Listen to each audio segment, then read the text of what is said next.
이원복 교수님을 이 자리에 모시도록 하겠습니다. 여러분 큰 박수 부탁드립니다. 마이크를 넘겨드리도록 하겠습니다.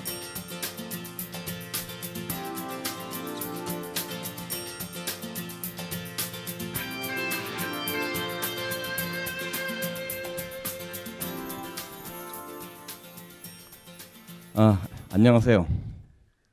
반응이 없다. 안녕하세요. 예. 여기 이제 많은 분들이 오셨는데 오늘 제가 드리는 그 이야기의 주제는 뭘로 가는 거죠? 요거?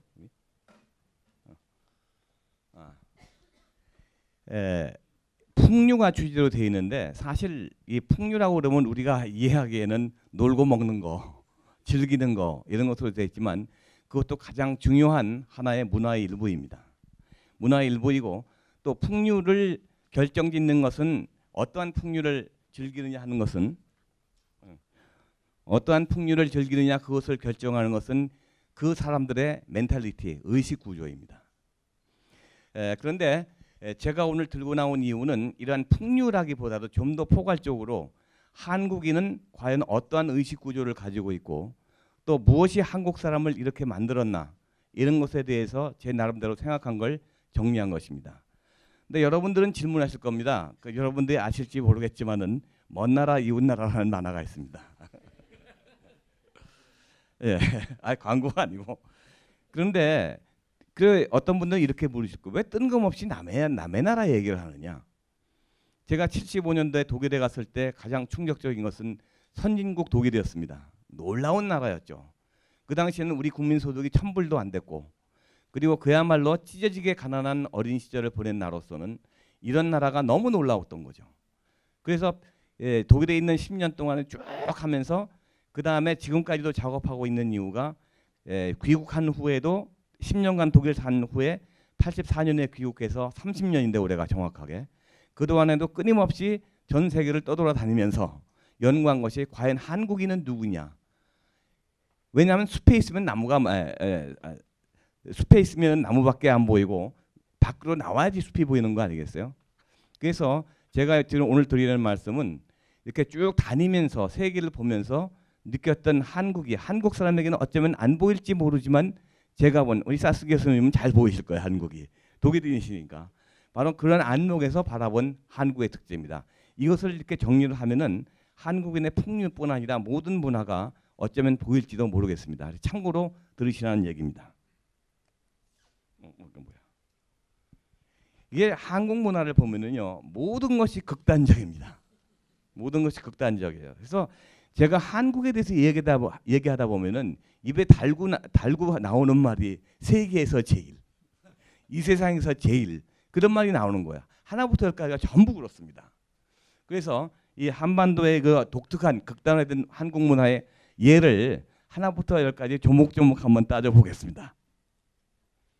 이념을 봅시다. 일단 자 지금 우리가 북한 보고 김정은이 3대 왕국이라고 비옥하지만 대한민국은 안 그렇습니까? 대한민국도 3대째 아니에요. 삼성, 현대, 대우 그다음 대우는 그렇지만 그다음에 LG 지금 재벌이 사실상 이 나라를 지배한 경제적으로 지배하는 실질적인 유효적 지배 세력이라고 볼 때 김일성 일가의 3대 세습이나 그다음에 대한민국의 재벌 3대 세습이나 다를 게 하나도 없다는 얘기죠. 그 이야기는 한국인 의식구조 속엔 이 세상에 믿을 놈은 피부치밖에 없다 그거죠.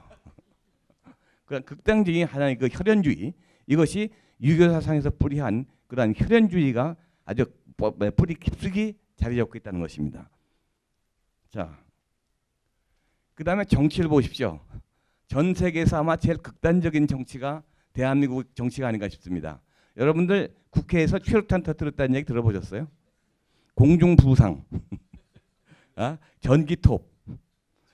제가 알기로는 제일 정치 싸움을 많이 하는 데가 과거에 대만 국회였는데 대만에서는 7시에 뉴스를 하는데요. 옛날에 7시에 뉴스를 중계를 하는데 그 뉴스에 제일 먼저 나오는 게 국회 싸움판이에요. 그래서 7시에 레슬링이라는 별명이 붙었습니다.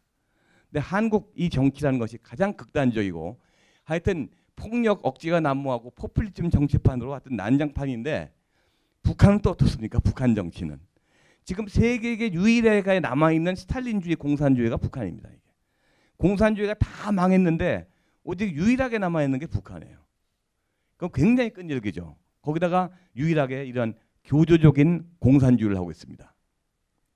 이념, 정치 그렇죠. 그다음 종교 봅시다. 여러분들 대한민국 종교 가운데 특히 기독교 같은 경우는요. 세계에 유례가 없는 것이 아니라 인류 역사에 유례가 없습니다. 인류 역사. 왜 그러냐면은 대한민국에 기독교가 들어온 것은 19세기 말에 들어왔다고는 하지만 실질적으로 급속히 퍼지기 시작한 것은 박정희 대통령 이후에 1970년대부터 본격적으로 이게 퍼지기 시작했거든요. 그렇다면 유효적으로 얘기해서 불과 40년 내지 반세기도 안 되는 사이에 1천만 명이 넘는 국민의 35%를 기독교화 시켰다는 것은 이것은 인류 역사에 없는 얘기입니다. 유럽이 기독교화 되는데 1000년 걸렸습니다. 일본 같은 경우는 기독교가 1% 미만이에요. 전체 아시아에서 그 필리핀은 400년간 백인들 지배를 받았기 때문에 예외라고 친다면은 전체 아시아에서 기독교가 1% 넘는 나라가 한 나라도 없습니다. 근데 대한민국만 35%예요. 이것은 하나의 그 mond도가인지 모르지만 아주 기적 중의 기적입니다. 하나님의 기적인지 모르지만 이런 얘기 함부로 하면 안 되죠. 아멘. 어쨌든 간에 기독교가 그렇지만은 여러분들 여기 서초동 오시다 보면 무슨 교회나 새로 생겼죠. 그렇게 구체적으로 말씀하시면 안 됩니다. 어쨌든 생겼는데 그 교회에 들어간다니 얼마인지 모르시죠. 여기서 그건 뭐 나중에 하는 얘기고. 여러분들 대한민국 안에 대한민국에 교회가 몇 개 있는 줄 아세요? 5만 개입니다. 5만 개. 서울 시내에 있는 교회가 몇 개인 줄 아세요? 1만 개입니다. 이것은 인구 분포상 세계 최고 조밀한 비즈니스 업계죠. 이건 대단한 겁니다. 이런 나라가 없는데 또 그다음에 불교를 보면 또 어떻습니까? 이건 대단히 죄송한 얘기지만 오프 더 레코드 이거 안 되겠구나. 오프 더 레코드는 생중계하니까. 아니 막말로 해서 종교를 비하하자는 것이 아니라 전 세계에서 스님들이 강목 들고 나오는 나라가 어디 있어요? 네? 이런 식으로 대한민국에 오면은 모든 것이 예를 들어서 유교를 봅시다. 유교만 하더라도요. 종주국인 중국에 와서 배우러 와요. 중국은 왜냐하니까 문화혁명 10년 동안에 다 망가졌거든요. 유교가. 공자상 파괴하고 등등 해가지고 유교는 아주 그냥 싸그리 망가졌는데 진정한 유교를 배우기 위해서 중국 사람들이 한국에 옵니다. 유교, 불교, 기독교 할 거 없이 한국만 오면 이렇게 융성하는 것인지 최고의 극단화로 간다는 얘기입니다. 자, 그다음 경제 봅시다. 이 이야기에 대해서는 뭐 더 이상 얘기할 수 없죠. 여러분 1953년 한국 전쟁이 끝날 때 당시 국민 소득이 얼마인 줄 아시죠? 63불이었습니다. 지금 현재 얼마냐면 24,000불이 넘습니다. 이것은요, 불과 한 세대 안에 G세대인데요. 제가 46년생이니까 53년 그걸 다 겪은 세대입니다. 6.25는 직접 겪었고요. 어쨌든 간에 이렇게 한 세대 안에 63불에서 24,000불로 그런 경제 성장을 겪은 나라가 전 세계에 하나도 없죠. 그런가 하면은 이 북한은 지금 세계에서 제일 가난한 나라 하나입니다. 이거 시스템을 어떻게 채택하느냐에 따라서 나라가 이렇게 바뀌었습니다. 그 대표적인 그 사진이 이거 잘 아시죠? 대한민국과 북한의 위성에서 본 사진의 그 차이점입니다. 그렇다면 문화하고 스포츠 봅세요. 이 싸이 같은 경험을 하더라도 전 세계 그 차트 넘버 1이 대한민국에서 나왔습니다. 그런가 하면 K-팝이 지금 세계를 휩쓸고 있는데 이 K-팝의 의미는요. 그리고 한류라는 의미는 굉장히 독특한 겁니다. 왜? 첫 번째, 인구 14억인 중국에서 나온 차이니스 웨이브 중류가 있습니까? 1억 3천만 인구가 있는 세계 제2의 경제 대국이 있던 3위로 떨어졌지만 일본의 그 팝, 예를 들어서 J-팝이라는 게 한때 잠시 있었지만은 자페니스 웨이브가 있습니까? 인류 없죠. 근데 오직 유일하게 한류 코리안 웨이브가 이 지배하고 있다는 얘기예요. 뜨고 있다는 얘기예요. 근데 더욱 웃기는 건 이 한류라는 것이 미국의 팝송이 전 세계를 장악하고 갑니다. 미국의 팝송이. 근데 전 세계에서 오직 대한민국만이 자국의 음악, K-팝이 지배하고 있는 나라가 한국밖에 없어요. 그 자존심 강한 샹송으로 유명한 프랑스도요. 이제 두 손 바짝 들었습니다. 심지어 이 나라들은요. 자기 나라 자존심을 지키기 위해서 쿼터제를 했죠. 쿼터제. 그래서 방송되는 대중음악의 몇 프로는 반드시 프랑스 음악을 해라. 프랑스 대중가요를 해라. 근데 안 맥히는 거야. 사람들이 안 들어요. 그러니까 지금의 프랑스 가수들은 전부 영어로 노래를 부릅니다. 근데 우리나라는 옛날에는 그랬지만 지금 팝송 듣는 젊은 사람들 팝송 듣는 사람 거의 없어요. 이렇게 하는 거 보면 전부 무슨 뭐 SB 원아지라든지 뭐 좀 나오는 그런 옛날 가수인가? 뭐죠? 하여튼 대한민국 K-팝이 그 한국 대중음악을 여러분들이 듣는다는 얘기죠. 이런 나라가 전 세계 하나밖에 없습니다. 그리고 이 할리우드 영화가 전 세계를 지배하잖아요. 그런데 할리우드 영화를 밀어내고 대한민국 영화가 국산 영화가 1000만 이상 동원한 게 13개입니다. 이런 나라도 한국밖에 없어요. 그건 도대체 어디서 나오는 것이냐. 이거 대중문화가 그렇습니다. 대중 드라마도 그렇고. 이게 이제 그 1000만 넘은 우리나라 이 슈퍼 히트들이죠. 그런가 하면 스포츠, 김연아, 박세리 등 할 거 없이 스포츠도 지금 전체 아시아에서는 아주 굉장히 뜨고 있는데 제가 최근에 그 캐나다, 미국을 가보니까 그 LPSG 있죠. 여자 골프 아예 중계를 안 해요. 왜냐하면 보나마나 한국에도 우승할 텐데 재미없다고. 그 정도로 지금 완전히 싹쓸이 하고 있는 것이 대한민국의 여성을 비롯한 그런 스포츠라는 얘기죠. 그 다음은 교육. 이거 세계에 유례가 없습니다. 여러분들에게 참 어떻게 보면 불행한 얘기일지도 모르지만은 학생들이 학교에서 전부 잠자는 학교 나라. 그리고 저녁만 되면 눈 반짝반짝 뜨고 전부 학원에 가는 나라. 이거 정말 대한민국의 큰 문제이면서 저 순진한 버락 오바마는 저 한국을 배우라고 난리지만 몰라도 한참 모르는 얘기 안 해요. 그 대한민국 공교육은 완전히 파괴됐지만 아마도 이 사교육비를 세계에서 제일 많이 쓰는 나라가 한국이고 그리고 사교육이 제일 심한 나라가 한국이고 공교육을 안 믿고 사교육으로 모든 걸 일관하는 나라도 한국밖에 없어요.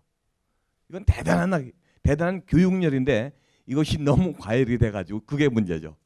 과열된 것이 오버 히트. 그런가 하면은 사회를 볼 때 이 한국의 그 사회적 갈등이라는 것이 세계 어느 나라의 그 갈등보다 심하죠. 옛날에 그 대통령 직속에 사회통합위원회가 있었는데 이 오죽 갈등이 심하면 사회통합위원회까지 나오겠어요. 통합이 안 되니까. 그래서 4년, 5년 동안 MB 정권이 있을 때 사회통합위원회 위원을 하면서 한 달만 하다 끝냈죠. 한 달만 할 방법이 없는 거 아닙니까? 어떻게 사회통합을 해요? 이것은 사회가 건강해지고 어떤 대화가 통하는 분위기가 되고 그래서 뭔가 다이알로그가 되는데 한국 사람들이 가장 근본적으로 오해하는 것이 다이알로그에 대한 단어에 대한 오해예요. 다이알로그는 이 다이아가 두 개란 뜻 아니에요. 그러니까 소위 서로 교감을 한다는 얘기고 상대방이 얘기할 때 듣고 거기서 자기의 얘기를 얘기하는 것인데 한국 사람이 얘기하는 다이알로그는 모놀로그 곱하기 2야. 그래서 얘기할 때 잘 들어보세요. 한국 사람들. 한국 사람 내가 얘기하면 상대방 내 얘기 안 듣습니다. 그리고 그 사이에 다음 내가 얘기할 내가 얘기할 걸 생각하고 있어요. 우리나라 대화 방식이 그렇습니다. 그러다가 남이 얘기하는데 잠깐 그런데 그래서 우리나라 대화 중에 제일 많이 나오는 게 그런데란 말입니다. 그런 데가 말 끊기 위한 거 아니에요. 그다음에 또 한 가지 제일 많이 쓰는 얘기가 솔직히 말해서 그 말이죠. 솔직히 말해서 해놓고 솔직히 말하는 사람 못 봤습니다. 그러니까 우리나라의 대화에는요. 솔직히 말해서 하고 그리고 그런데는 말 끊기 위한 것이고 솔직히 말해서 해놓고 솔직히 얘기하면 안 돼. 그러니까 대화가 안 되는 풍토라는 얘기죠. 그러니까 이렇게 갈등이 커요.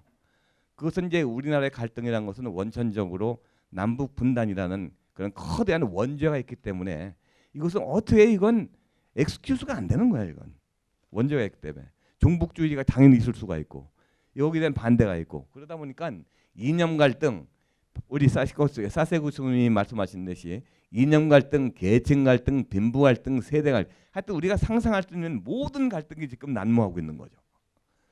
그래서 우리나라가 이 정도로 지금 대단한 그런 거 바뀌고 있는데요. 그런가 하면은 이렇게 갈등이 심해도 뭉치는 거 보면 무섭습니다. 뭉치는 거 보면. 그게 뭐냐 하면 하나의 그 컨센서스가 이루어지고 이것이 우리의 공동의 가치다 그러면은 완벽히 하나가 되는 그런 특성이 있어요. 그래서 우리나라 리더는 우리 국민들이 모두가 공감할 수 있는 그런 걸 찾아서 나가야 되는데 이제 그것이 어려운 것이 현실이지만은 예컨대 붉은 악마 이번에는 16강에서 떨어지기도 전에 세월호 사건이 터졌기 때문에 아주 그 조심스러워서 마음 놓고 대한민국을 외칠 수가 없었던 그런 거였지만은 뭐 어차피 이렇게 그 이 붉은 악마가 전 세계적으로 영향을 끼친 게 뭔지 아세요? 월스트리트를 점령하라. 오큐파이 더 월스트리트가 이 붉은 악마에서 영감을 받았다는 거 아닙니까? 그 정도로 이 한국이란 나라가 대단한 응집력하고 그런가 하면은 분산력과 구심력과 원심력이 동시에 작용하는 독특한 나라입니다. 그러니까 하면 아주 네거티브한 게 광우병 촛불 시위.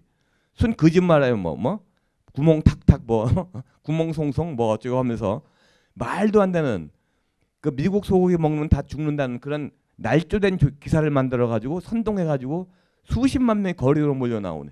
이렇게 확 휩쓸리기 쉬운 그런 국민성을 가진 나라가 한국이라는 얘기인데 그 이야기는 옳건 그건 간에 뭔가 공감만 통하면 필만 통하면 쏠려나가는 게 한국 사람들의 특징이라는 얘기예요.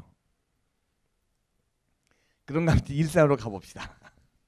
아마 전 세계에서 제일 뜨겁고 맵고 극단적으로 먹는 게 대한민국이죠.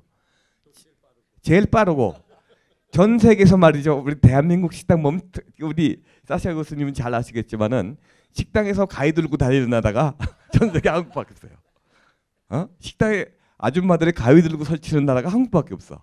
불고기 썰어지고 전골 썰어지고 그 난리도 안 해요. 그런가 하면은 테이블 위에 지글지글 끓이고 볶고하는 나라가 더 한국밖에 없어요. 대부분의 나라는 그 화재 위험 때문에 직접 그릴이 금지되어 있거든요. 그 구워서 나오지. 근데 우리나라는 굽거나 찌거나 삶거나 끓이거나 하는 음식이 아니면 제대로 먹었다는 그러죠. 그런 것이 없는 음식은 일종의 스낵이야. 김밥과 같은. 이런 식으로 우리가 먹는 것도 극단적이고 그 뜨겁고 맵게 먹는 데다 또 고춧가루 푹 떠넣고 펄펄 끓는 거 먹고서 뭐라 그럽니까? 시원하다 그러죠. 아주 극단적입니다. 그런가 하면 더 극단적인 게 뭔지 아세요? 아마 그 알코올 소모는 제가 알기로는 세계 3위인가 4위 정도밖에 안 되지만은 전 세계에서 술을 가장 많이 멋있고 재미있게 마시는 게 한국 사람입니다. 파도주, 폭탄주라는 것은 아주 대단한 발명품입니다, 여러분. 아니 이거 과학적인 증거가 있어요. 왜 그러냐면 인류의 그 목 넘김에 가장 좋은 알코올 도수가 9도에서 13도입니다. 와인 도수가 그래요. 그 와인이 전 세계적으로 사랑받는 이유가 제일 흔한 음료이기도 하지만은 수십 년 전부터 인류 문화에서 제일 익숙해 온 것이 와인 아닙니까? 맥주 그보다 훨씬 먼저 생겼으니까. 그래서 9도하고 14도가 목 넘김이 가장 부드럽고 아주 즐겁게 취하는 그런 알코올 도수인데 폭탄주가 그 소주가 19도고 그다음 맥주가 4도입니다. 그걸 딱 뇌관내에 따라서 차이가 나지만은 그걸 딱 보면 대개 9도에서 14도예요. 폭탄주가. 그럴 뿐 아니라 또 가장 저렴한 그런 그 폭탄주가 그러면서 가장 빨리 취하고 그리고 가장 효율적으로 취할 수 있는 줄이 폭탄주입니다. 근데 옛날에 그 독일에요. 한국인 광부들이 갔을 때 한국의 광부들이 전부 조그맣잖아요. 독일 사람들은 체격이 이렇고. 근데 독일 사람들이 놀란 게 그 루르 지방 광부끼리 술 마실 거 아닙니까? 제일 놀란 게 끝까지 안 주고 따라 마시는 거예요. 한국 사람들이. 그러면서 그 독일 사람들이 한국인들 얘기하면 딱 하는 얘기, 지금도 하는 얘기했어요. 우리는 테이블에 다운되면 끝나는데 너희는 테이블 밑에 자빠져서도 술 날라고 하더라. 그 정도로 한국 사람들은요. 이 깡다리라든지 이 술에서 술 문화를 보다도 극단적이라는 이야기입니다. 그 무이상 선진 소비국, 이 패션도 그렇죠. 최고의 IT 선진국, 최고의 얼리어답터. 자, 그렇다면은 이제 이렇게 극단적으로 하는데 과연 무엇이 우리를 이렇게 만들었나? 그 원인 분석을 한번 해보기로 하죠. 여러분 20세기에서 19세기에 20세기에서 가장 실패한 나라, 가장 성공한 나라를 들려면은 이것은 20세기에 가장 실패한 나라는 한국이고 20세기에 가장 성공한 나라도 한국입니다. 왜냐? 20세기에 실패한 나라가 한국인 이유가 1910년에 망했잖아요. 한일합방 됐잖아요. 그리고서는 36년간 일제 지배받았습니다. 1945년에 해방됐어요. 근데 50년에 전쟁 났습니다. 53년까지 나라가 완전히 36년간 착취당한 나라가 한국전쟁을 해서 그나마 쪽방마적해졌죠. 쪽방마적해졌어요.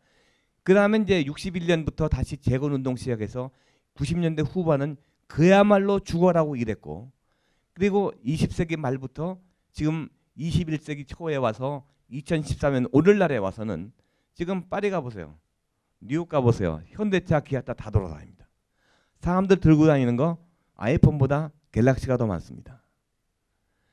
그리고 프랭땅 백화점 프랑크푸르트에 있는 무슨 스라세죠? 거기 아주 같은 독일의 어느 큰 도시든지 이탈리아 로마든지 제일 큰 호화 백화점 가면 맨 중앙에 삼성, LG 텔레비 서 있습니다. 이 정도로 한국이 왔다는 이야기죠. 그러니까 제가 볼 때는 20세기에 가장 망한 나라가, 실패한 나라가 한국인데 반대로 가장 성공한 나라도 대한민국이라는 얘기죠. 그러다 보면 이제 그 사이에 망한 그 실패한 거기에는 많은 트라우마가 있죠. 그러니까 한국 전쟁 등을 통해서 바닥까지 기울어진 한국인 가운데는 이런 헝그리 정신이 있고, 헝그리 정신이라는 것은 결국은 빨리빨리 할 수밖에 없는 거죠. 그래서 대한민국의 역사는요, 1940년, 1950년 요때 요 허리를 중반으로 완전히 다른 나라가 됩니다. 한국전쟁 전까지만 하더라도 한국에는 양반 의식이 있어서 군자는 대로행이요, 그리고 빨리빨리 문화가 없었어요. 그래 뭐든지, 왜 우리나라의 아시죠? 옛날 드라마 보면 노크를 하는 게 아니잖아요. 어떻게 노크를 해? 촌스럽게, 천박하게 이리 오너라. 그러면 안에서 누구신가 여쭈옵니다. 그러면 아무개 김찬판에 머슴 아무겠냐? 아무개니라. 그럼 잠깐 기다리라 이러거라. 이러면서 그래서 이렇게 한 다음에 들어가는 거 아니에요. 뭐든지 빨리빨리는 천박한 행동이었습니다. 근데 6.25 전쟁이 나면서 국민소득의 563달러라고 하는 세계에서 제일 가난한 10개 나라의 하나가 되면서 우리는 다시 잘 살아봐야 됐다는 그런 의지 때문에 그야말로 뭐든지 밥도 물 말아서 먹고 오죽하면 밥도 그냥 확 모든 거 반찬 넘어가 비벼 먹고 이런 식으로 시간을 아껴가면서 최고의 경주를 했기 때문에 이러한 이 1950년대와 이전의 한국과 50년대 이후의 한국은 전혀 다른 국가입니다. 그 이야기는 종교, 문화, 정치 그게 다 다릅니다. 이게 완전히 다른 나라가 돼가는 거죠. 그런데 이 한국인의 의식부터 결정하는 가운데 제일 중요한 것이요, 유교 정신이 가장 기본에 깔려 있습니다. 한국인과 중국인과 일본인을 참 이게 복잡하고 서로 이해하기 어려운 것이, 중국인들은 문화혁명 때문에 종교라는 것을 많이 이제 죽었지만은 그래도 그 사람들의 갖고 있는 기본적인 의식 구조는 타오이즘, 도교입니다. 이게 중국 사람들은 기복신앙이죠. 그런가 하면 한국 사람은 뭐 다 옛날 얘기네 그러지만 우리 의식 구조를 깊이 자리 잡고 있는 것은 유교 사상입니다. 아버지, 할아버지의 제사 지내고 윗사람 보면 이렇게 절하고 이런 식으로. 근데 일본을 지배하고 있는 사상은 아직까지도 불교 사상입니다. 그렇기 때문에 일본 사람, 중국 사람, 한국 사람은 서로 이해하기가 굉장히 어려운데, 제가 그 먼 나라 이웃 나라를 비교적 쉽게 쓸 수 있다는 나라가 유럽은요, 한 가지 공통 코드가 있습니다. 전체 유럽을 가로지르는 맨 서쪽 끝에 있는 포르투갈서부터 맨 동쪽 끝에 있는 그리스까지, 맨 북쪽에 있는 노르웨이에서부터 맨 남쪽에 있는 이탈리아까지 전부 기독교 국가입니다. 그 이야기는 동쪽은 정교고 뭐 서쪽은 카톨릭이고 뭐 북쪽은 뭐 성공회, 뭐 루터교 등등 많지만 전부 기독교고 이 기독교는 유일신 사상이라는 거죠. 그렇기 때문에 전체 유럽인들은 정도가 차이는 있지만 전부 공통적인 멘탈리티를 가지고 있죠. 하나 기본 코드가 같다는 얘기예요. 그래서 이게 프랑스하고 미국, 독일하고 굉장히 다를 것 같지만은 디테일이 다르지 근본적인 것 같은 거예요. 그래서 유럽연합이 그래서 가능한 겁니다. 그렇지만은 이 아시아는 중국 다르고 한국 다르고 중국 다르기 때문에 제가 볼 때에는 아시아 연합, 한중일, 대세토 그런 EU와 같은 그런 연합은 절대 불가능하다고 봅니다. 멘탈리티가 근본적으로 다르니까. 근데 왜 그러냐니까 유교 사상은요. 동양의 종교의 가장 큰 특징이 뭐냐? 더 갓이 없습니다. 서양의 종교는 더 갓이 있는데 아시아의 종교에는 가츠가 있죠. 가츠. 신들이 있고 그 신들의 개념은 서양의 신하고 전혀 다른 개념이죠. 서양의 신은 전지전능하신 유일하신 하나님 아버지인데 동양에 있는 신들은 예를 들어서 인도에는 3억 6천만의 신이 있고 그리고 일본에는 800만의 신이 있는데 전부 그 귀신이죠. 그중 하나 야스쿠니 신사에도 있지만은 이렇게 신들이 많고 불교에는 신이 없죠. 불교의 석가모니는 최고의 경지에 이른 인간입니다. 열반에 오른 인간이죠. 근데 우리가 갖고 있는 유교 사상에도 당연히 신이 없습니다. 그런데 유교 사상이 유교를 갖다가 왜 종교라고 얘기를 하지 않는 이유가 종교에는 서구적 데피니션, 서구적 정의에선 두 가지가 필요하죠. 그러니까 내세와 신이 있어야죠. 내세가 없으면 그 종교가 아닙니다. 그 신이 없으면 종교가 아닙니다. 그렇죠. 그런데 아시아의 종교는 내세는 있지만 그리고 신들이 있으니까 종교가 맞는데 유교에는 신도 없고 내세도 없습니다. 그렇지만은 그 여기에도 경전이 있고 의식이 있기 때문에 종교의 카인드 오브 종교로 인정을 해주죠. 그렇지만은 유교에서의 기본은 다른 종교가 내세를 얘기하고 신들을 얘기하지만은 유교의 가장 큰 특징은 휴먼 릴레이션입니다. 삼강오림 보세요. 이게 사람과 사람 관계예요. 부자 관계, 군신 관계, 형제 관계, 친구 관계, 뭐 나이 관계 등등 할 것 없이. 그래서 유교라는 것은 내세를 다루지 않기 때문에 유교 국가들의 가장 큰 특징이 현실에서 모든 걸 다 누려야 돼. 권세, 부귀, 영화. 그렇기 때문에 이 유교권 국가들이 경제가 제일 부흥하는 이유도 그렇고 왜냐면 올인하니까. 그리고 경제가 제일 잘 되면서 제일 불행한 국민들이 유교권 국가예요. 여러분 보세요. 왜 그러냐면 전 세계에서 행복 지수가 제일 높은 나라가 어디입니까? 방글라데시예요. 파키스탄, 방글라데시. 왜냐하면 파키스탄, 방글라데시는 가난하면서도 행복할 수 있는 이유가 이슬람이 그리고 기독교도 그렇지만 가장 강조하는 것이 그리드에 대한 포기입니다. 탐욕에 대한 포기예요. 하배에 대한 포기, 소유에 대한 포기. 그걸 강조하기 때문에 이런 그 이슬람교는 절대적인 것을 중요하고 절대적인 신앙을 요구하는 그런 종교이고 기독교는 삼위일체라는 예수님도 되고 신도 되고 왔다 갔다 하는 그런 마징가 제트와 같은 예수의 존재 때문에 이미 기독교는 시작과 동시에 도전을 받게 돼 있습니다. 맞죠? 네, 도전을 받게 돼 있는데 이슬람은 아예 그러한 도전의 가능성을 근본적으로 차단하는 게 이슬람입니다. 근본적으로. 그런데 이 유교에서는 그런 내세도 아니고 그런 것이 그 내세도 없고 현실에서 모든 걸 해야 되니까 이 사람들이 정말 죽으면 아무것도 아니기 때문에 모든 걸 올인해서 이루고자 하니까 보세요. 아시아에서 잘 사는 나라가 유교권 국가입니다. 유교권. 특히 한국, 중국, 일본, 대만, 싱가포르 그리고 말레이시아도 돈 있는 사람들은 전부 화교예요. 인도네시아에서도 돈 있는 사람은 전부 화교예요. 이런 식으로 유교권 의식 구조를 가진 사람들이 이것이 이제 말하자면은 내세가 없기 때문에 내세가 중요한 것이 아니기 때문에 현실에서 모든 걸 이루려고 하다 보니 모든 것을 올인하게 되고 그만큼 만족할 수가 없는 거죠. 더 만족할 수 없는 이유가 유교의 특징 중에 하나가 이것이 그러니까 계급적 평등이라는 얘기입니다. 유교의 특징이. 그 모순적 얘기죠. 계급이 있는데 평등이 있다. 그 얘기는 예를 들어서 그러니까 하나의 계급이 있습니다. 유교에서 주장하는 것이 계급이죠. 분신관계, 부자관계, 부부관계, 남녀관계, 형제관계 이게 전부 계급 아닌 일종의. 근데 같은 계급 내에서는 완전히 평등해야 돼요. 예컨대 계급 있다. 부장 있고 부장 다음에 계장 있고 대리 있고 평사원이 있습니다. 그러면은 같은 부장들끼리는 다 똑같아야 돼.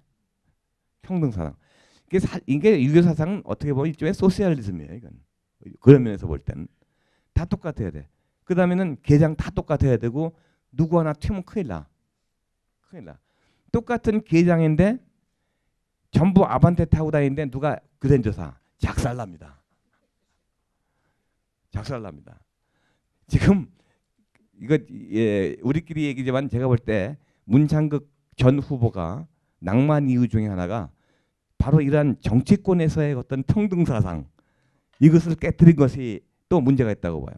정치권에서 볼 때 야 우리가 이걸로 밥 벌어 먹고 사는데 왜 엉뚱한 언론에서 우리 밥통을 뺏어가 하는 그것도 저는 중요한 하나의 팩트 중에 하나라고 봅니다. 이런 식으로 모두가 평등해야 돼요.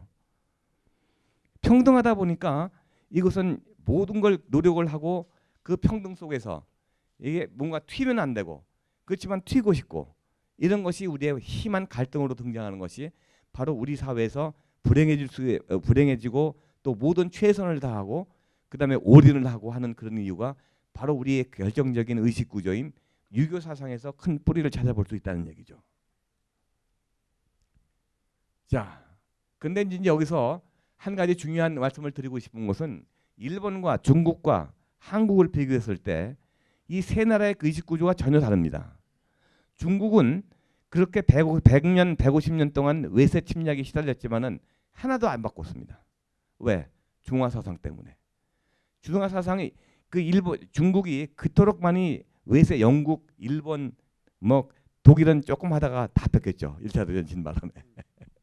그래서 그 중국은 소위 그 서구 열강에 의해서 만신창이가 됐지만은 끝까지 놓지 않은 것이 중화 사상입니다. 그래서 지금까지 중국인의 의식 구조는 전혀 변하지 않고 중국이 하고 있는 자본주의 그건 중국적 자본주의입니다. 중국이 하고 있는 민주주의라고 얘기 안 합니다만은 그 사람들 민주주의 해요. 중국 사람들 자기네들이 억압되고 자유롭지 않다고 생각하는 사람 일부 그 선진국 뭐 일부 빼놓고는 다 불만 없이 산다는 얘기죠. 그런 반면에 일본 같은 경우는 머리끝부터 발끝까지 명치유신과 함께 1868년에 다 바꿔버렸습니다. 머리끝부터 학제, 뭐 정치, 법률, 제사 완전히 서구식으로 바꿨죠. 근데 문제는 뭐냐면은 서구식으로 바꿨는데 일본식으로 개조를 한 거예요. 그렇기 때문에 일본이 가지고 있는 의식 구조는 서구를 완전히 받아들여서 고쳤는데 오늘날에 와서는 이게 문제가 뭐냐니까 이건 일본 것도 아니고 서구 것도 아닌 거예요. 그래서 일본에서 뭘 만들어내면은 어떤 문화적인 걸 만들어내면은 일본 사람에게는 먹힐 수 있지만은 서양에게는 안 먹히는 호환성이 없다는 얘기죠. 중국은 중화 사상에 입각해서 중국적인 걸 만들었는데 그것은 중국엔 먹혀갈 수 있지만은 이것도 안 먹혀 서구적으로는 호환성이 없다는 얘기죠. 그건 거기에 비해서 한국은 어떠냐? 한국은요. 이 제가 규정한 그 개념에 의하면은 글로벌 믹스형 의식 구조를 가지고 있다. 글로벌 믹스 의식 구조. 왜 그러냐 하면은 1910년 한국이 조선이 일본에 합방될 때까지 전 세계에서 식민 지배를 안 했거나 식민 지배를 당하지 않은 나라가 5개밖에 없었습니다. 다 먹거나 먹히고 이런 식으로 전 세계가 식민 제국주의의 천지였는데 딱 5개 나라만 식민 지배를 안 했거나 안 당한 그거밖에 없어요. 일본은 식민 지배했죠. 당연히. 이런 식으로 첫 번째가 스위스입니다. 식민 지배를 안 한 나라. 서구 열강에 끼지 않았지만 서유럽에 끼었지만 식민 지배를 안 한 나라가 스위스예요. 평화를 사랑하는 민족 아닙니다. 왜 못했냐? 그 싸움 잘하기 유명하죠. 스위스 용병.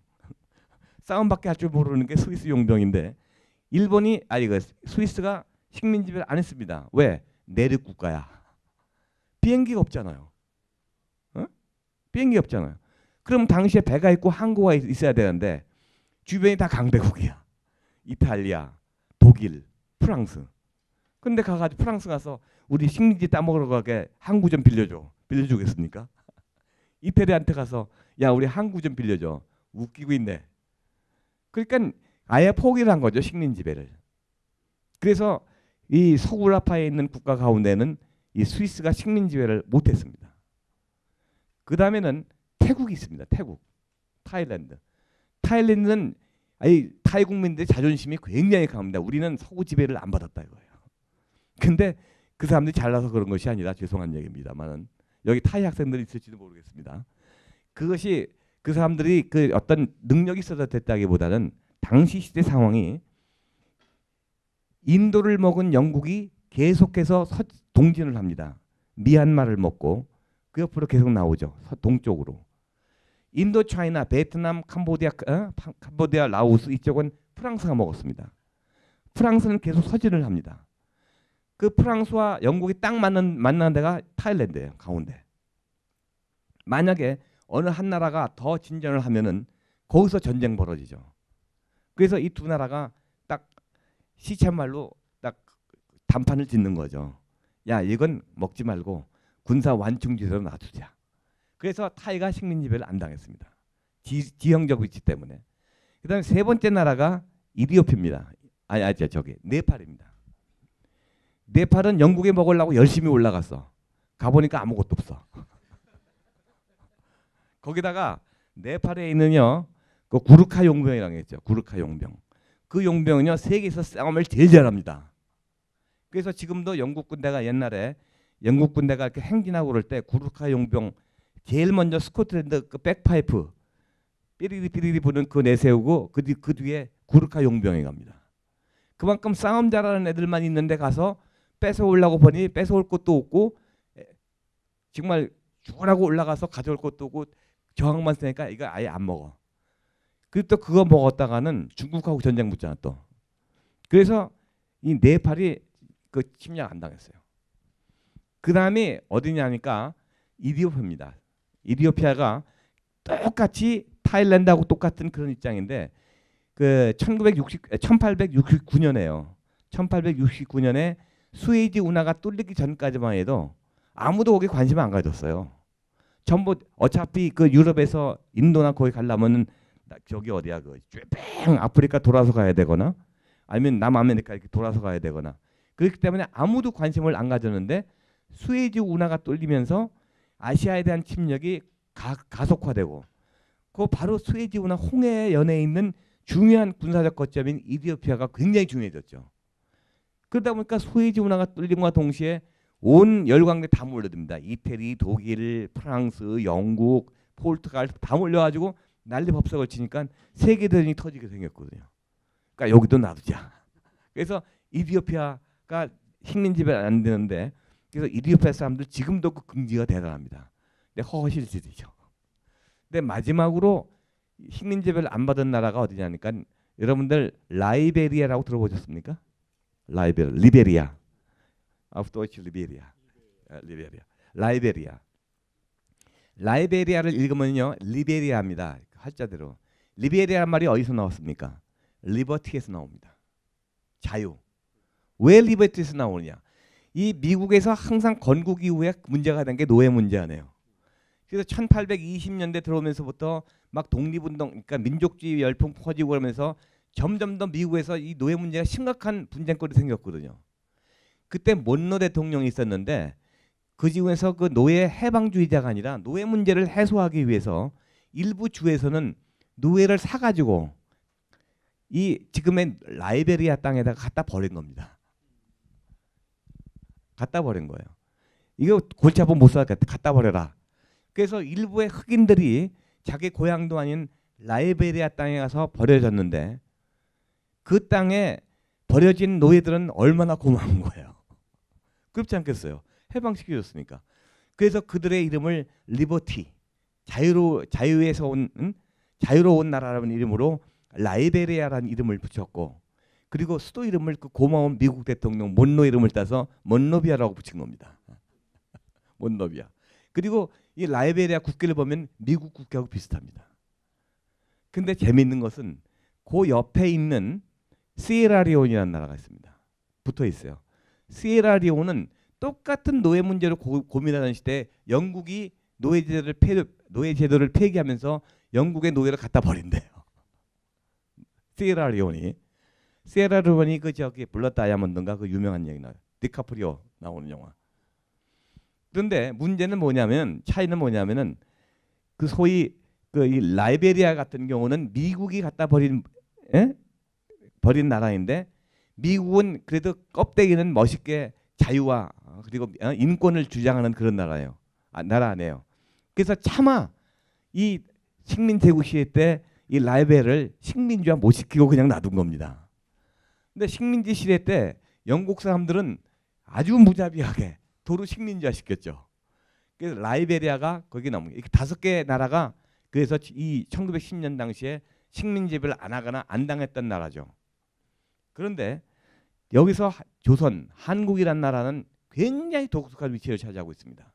그 이유가 뭐냐니까 전 세계의 나라가 전부 식민지배를 하거나 당했는데 그때 딱 일본만 빼놓고는 나머지는 전부 기독교 문명권입니다. 백인 식민지였고 백인 국가의 식민지였고 유럽 미국의 식민지였고 그리고 백인 식민지 미국의 식민지 그것은 다시 얘기해서 기독교 문명권이죠. 문명권.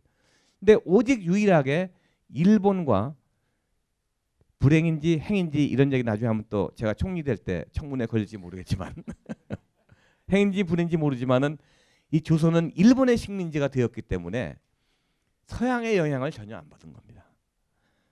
식민지 지배를 했건 안 했건 간에 전 세계가 그 백인 문화권에 놓여 있을 때 대한민국 그러니까 한반도만은 일본의 식민지가 되는 바람에 백인의 영향을 전혀 받지 않은 거예요.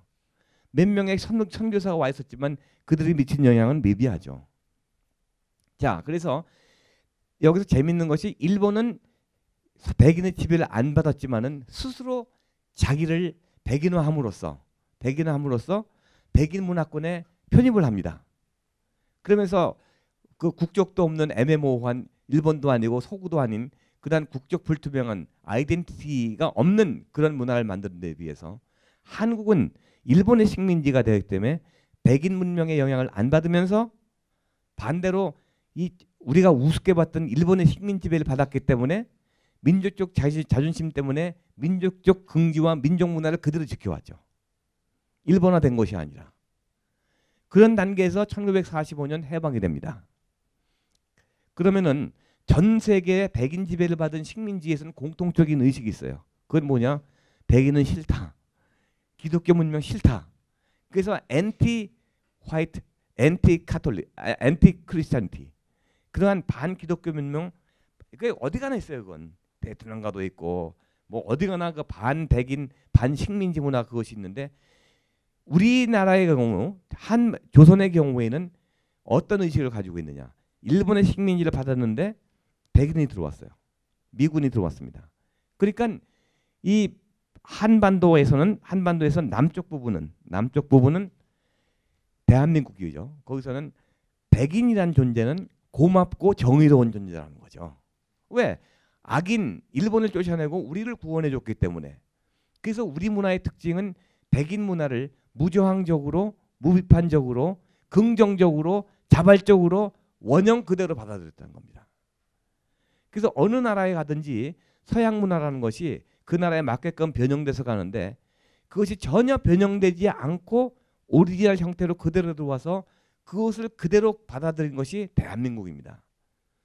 그래서 보면은 지금 대한민국 국민들이 보면은 서양 문화를 제일 잘하잖아요.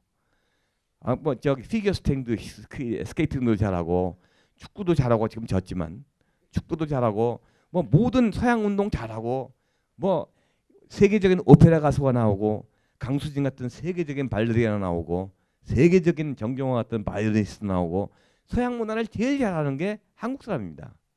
근데 왜 그러냐면은 서양 문화를 원형 그대로 들여와서 왜곡하지 않고 그대로 개성했기 때문에 그렇다는 얘기예요.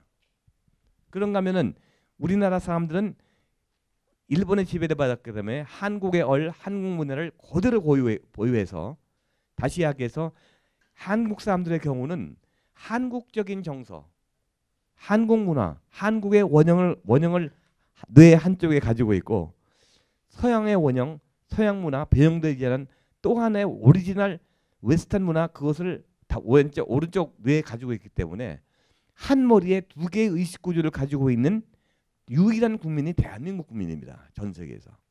이것을 저는 글로벌 믹스형 의식 구조라고 얘기하는데 한류의 바로 가장 큰 하나의 원동력이 제가 볼 때는 이 글로벌 의식 구조라는 얘기입니다. 다시 얘기해서 일본이 주장했던 것이 화혼양제라는 것입니다. 왁곤류사이라는 것인데 화혼양제가 뭐냐? 일본의 정신으로 화혼, 일본이 얘기하는 게 화혼, 양제, 서양의 학문과 지식을 더욱더 개발 발전시킨다는 것이 화혼양제예요. 그러니까 일본의 정신으로 서양의 학문과 기술을 더욱더 다듬고 발전시킨다. 듣긴 멋있어 보이지만 이거 뒤집어서 얘기하면은 모방과 복제입니다. 모방과 복제지 창의가 아니잖아요. 21세기는 창의와 창조의 시대입니다. 근데 모방과 복제에만 쭉 해왔던 그런 체질화된 일본으로 봐서는 이것이 이 시대에 안 맞는 거죠. 그래서 21세기 들어와 가지고 일본 경제가 이렇게 휘청휘청하는 이유가 바로 여기에도 큰 원인이 있다는 얘기죠. 근데 한국은 다시 얘기해서 일본 사람들은 서양 것을 모방해서 자기네 걸 만들 수가 있지만은 그 사람들이 만든 것은 서양에 안 먹힌다는 얘기예요. 근데 한국 사람들의 경우에는 한국의 그 고유한 그 정신 문화하고 서양 문화를 동시에 원형을 가지고 있기 때문에 한혼 양제, 한국의 혼으로 한국의 정신으로 서양의 것을 더욱더 잘 개발하고 다듬을 수 있다는 그런 한혼 양제가 가능하지만 거꾸로 양혼 한제도 가능하다는 얘기죠. 다시 이야기해서 서양의 콘텐츠를 한국에 맞게 우리가 만들 수가 있고 한국의 콘텐츠를 서양에 맞게도 만들 수가 있다는 얘기예요. 이것이 한국 정신문화의 가장 큰 특징입니다. 그래서 오늘 이야기는요. 쭉 정리를 하자면은 한국이 이렇게 극단적으로 온 것은 극단적이 되면서 모든 면에서 극단적으로 된 것은 빨리 가기 위한 것이었고 빨리 가기 위한 것은 그렇게 짧은 시간에 우리가 1950년을 전후로 한 전 한국과 후 한국은 전혀 다른 나라가 되었다고 했는데 그 1950년 한국전쟁 이후에 한국이 빨리 가야만 되는 그런 의식 구조가 빨리 어쩌고 쭉 나왔는데 그리고 그 한국이 가지고 있는 의식 구조가 바로 이러한 그 역사적 배경 때문에 한혼양제, 양혼한제 이것이 둘 다 가능한 글로벌 믹스형 의식 구조로 되었다는 그런 이야기죠. 근데 여기에서 이제 그 빨리 문화라는 것이 가장 결정적으로 브레이크를 밟히게 된 것이 바로 이 세월호 사건입니다. 전 제가 볼 때 한국 역사에서 현대 1950년 이후의 역사에서 가장 큰 두 개의 암묵적인 하나의 그 이 메시지가 1997년에 IMF 경제 위기하고 올해 일어난 세월호 사건입니다. 왜냐? IMF 사건은 스톱. 너희들 막 빨리만 하지 말고 체질 개선하고 가라. 그 당시에는 대충이었거든 전부. 그래서 그 김영삼 대통령 부임하자마자 삼풍백화점 터져. 서해 페리오 사건 터져. 성수대건 무너져. 그거 김영삼 대통령 잘못 안 해요. 그 전에 수십 년 동안 우리가 대충 빨리 앞서 나가기 위해서 했던 것인데 그것이 그때 터진 거죠. 그것이 결과적으로 쭉 직결돼 가지고 마지막으로 터진 것이 바로 IMF 그거네요. 그래서 IMF가 왜 중요하냐면은 일본이 지금 경제적으로 비실비실하는 이유가 그걸 안 당해서 그래요. 여러분들 깨구리 이론 아시죠? 깨구리 이론이 뭐냐니까 깨구리를 뜨거운 물에 집어넣으면 엄마 뜨거워 튀어나오죠. 근데 미지근한 물에 넣으면은 기분 좋다 그러다 삶아 죽는 거야. 그 일본이 그런 경우이고 한국은 IMF라고는 호된 뜨거운 냄비에 집어넣기 때문에 엄마 뜨거라 나와가지고 그때 전부 체질 개선하고 그다음에 경제 구조 개선하고 회사 구조 조정하고 그래서 오늘날의 한국이 있는 겁니다. 그래서 IMF 이후에 경제가 훨씬 더 발전이 됐죠. 근데 이 세월호는 뭐냐? 그렇게 경제 발전인데 그 우리도 얼마 전에 회의 나온 얘기인데 지금도 50년대에도 그렇고 지금 2013년에도 그렇고 뭐 좀 하라고 그러면 먹고 살기 바빠서 지금 먹고 살만 하거든요. 근데 맨날 먹고 살기 바빠서 빨리빨리 해요. 뭐든지 여유가 없고. 그래서 보면은 이게 대한민국이 이렇게 쭉 나오니까 이 세월호 사건이 주는 건 뭐냐면은 의미가 뭐냐니까 스톱. 너희들 너무 골다공증이 심하다. 골다공증이 심하다. 문화, 사회 모든 면에서 문제와 모순과 그런 문제점 많으니까 너희 이제 좀 다지고 가라. 내실을 다지고 가라. 이런 하나의 아주 장엄한 메시지입니다. 이건. 그렇기 때문에 세월을 겪어서 우리가 굉장히 비통한 마음이지만은 이것은 우리 큰 미래를 위해서, 큰 미래를 더 나은 미래를 위해서 하나님이 주신 죄송합니다. 큰 미래를 위해서 역사가 준 하나의 엄중한 교훈이자 하나의 그 메시지라고 저는 생각합니다. 그래서 오늘날 우리가 풍류를 주제로 얘기를 합니다만은 한국 사람의 풍류에는 1950년 전의 풍류와 50년 이후의 풍류가 근본적으로 다르다는 얘기죠. 그래서 그런 점에서 그리고 한국인의 근본적인 멘탈리티가 바로 유교 정신에 있고 그 유교가 가지고 있는 메시지 이런 것을 참조를 한다면은 여러분들이 하는 그 과제에서 여러분들 하는 그 프로젝트에서 어떤 도움이 될지도 모르겠습니다. 감사합니다.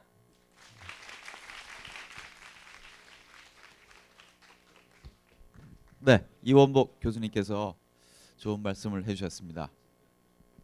네, 뭐 별다르게 뭐 정리를 하지 않아도 아마 그 다 처음부터 끝까지 이해를 다 하셨으라고 믿고요. SNS를 통해서 지금 질문이 하나 들어왔는데요, 선생님. 그 우리가 앞으로 나아가고 눈여겨봐야 할 풍류문화 트렌드가 있을까요? 라고 해서 이 SNS 이상수님이 질문을 하셨습니다. 저기 그 여기서 제일 중요한 말이 트렌드인데요. 트렌드를 미리 알면 제가 뭐 돗자리 깔아야죠. 그것은 짐작할 수가 없죠. 왜냐하니까 오늘날의 세계는 가장 큰 특징이 미래 추측이 불가능하다는 시대예요. 그래서 이거 어떻게 틀지도 모르죠.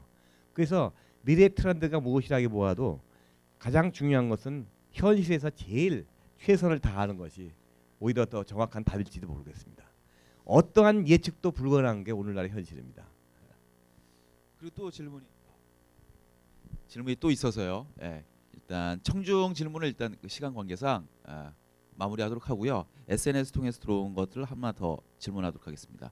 이주빈님이 질문하신 내용인데 한국의 풍류 문화는 외국인이 볼 때 많이 부정적일 듯 싶은데 이것을 긍정적으로 바라볼 수 있는 어떤 특징들이 있는지에 대해서 질문하셨습니다. 외국인이 부정적으로 본다는 얘기는 거기 제가 동의할 수가 없습니다. 왜냐, 그것은 진운의 안경이거든. 왜 그것을 그것은 그 사람들 외국인들 눈에 익숙하지 않다는 얘기예요.